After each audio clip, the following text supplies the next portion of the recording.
Que la lumière soit, et la lumière fut, Genèse 1:3. La lumière est avec Dieu.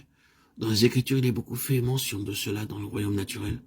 Dieu fait l'obscurité et la lumière, et quand il veut, il peut interrompre le cours habituel des choses pour changer la lumière en obscurité ou l'obscurité en lumière. Il peut partager le même territoire en lumière et obscurité. Quand tout l'Égypte sous la plaie était dans l'obscurité, une obscurité totale, les enfants d'Israël avaient de la lumière dans leur habitation.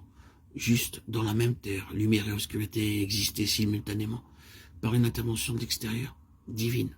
Oui, la lumière peut être gardée et maintenue par Dieu au-delà du temps normal, et l'obscurité peut être amenée prématurément alors qu'il devrait faire jour. Il y a beaucoup à ce sujet dans l'Ancien Testament et c'est reporté dans le Nouveau Testament. Il y eut des ténèbres sur la surface de la terre, jusqu'à la 9e heure quand le Fils de Dieu fut crucifié. Mettez dehors le Fils de Dieu et vous éteignez la lumière de Dieu. Justement, la lumière est la prérogative de Dieu. Ce qui est illustré à travers la manière d'agir de Dieu dans la nature, c'est la grande vérité de la lumière spirituelle. La lumière spirituelle est la prérogative de Dieu. Il peut à tout moment apporter la lumière dans les ténèbres. Il n'a pas à atteindre le cours des choses et il peut exclure la lumière à un moment donné. C'est dans son pouvoir de le faire.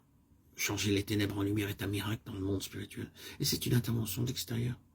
C'est aussi une intervention divine de jugement quand la lumière qui est en nous devient ténèbres. Tout cela appartient à Dieu. Donc cette prérogative de Dieu, à savoir la lumière, est aussi conférée à Jésus-Christ, son Fils, et entièrement liée à lui. Je suis la lumière du monde, Jean 9:5. Au commencement était la parole, et la parole était avec Dieu, et la parole était Dieu. En effet, en elle était la vie, et la vie était la lumière des hommes. Personne n'a jamais vu Dieu.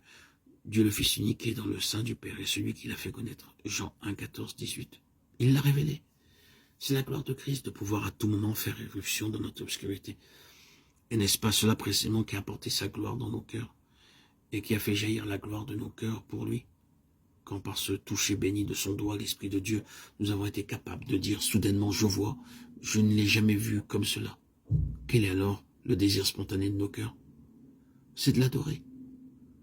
Revenons à cet homme né aveugle à qui le Seigneur a donné la vue, et il lui a finalement posé la question, crois-tu au Fils de Dieu? Il répondit, et qui est-il?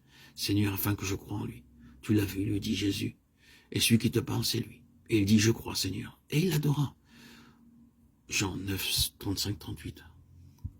Pourquoi adora-t-il? Parce que le Fils de Dieu était pour lui une seule chose avec avoir la vue.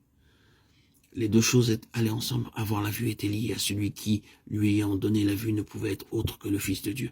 C'est ce que le Seigneur a signifié en ayant inclus cet incident dans cet évangile, dont le but entier est de témoigner que Jésus est le Fils de Dieu. Vous savez comment Jean conclut son évangile? Jésus a fait beaucoup d'autres choses. Si on les écrivait en détail, je ne pense pas que le monde même pourrait contenir les livres qu'on écrirait. Jean 21:25. Mais ces choses ont été écrites afin que vous croyiez que Jésus le Christ, le Fils de Dieu, et qu'en croyant, vous ayez la vie en son nom. Jean 20:31. Et c'est l'objet de ce livre.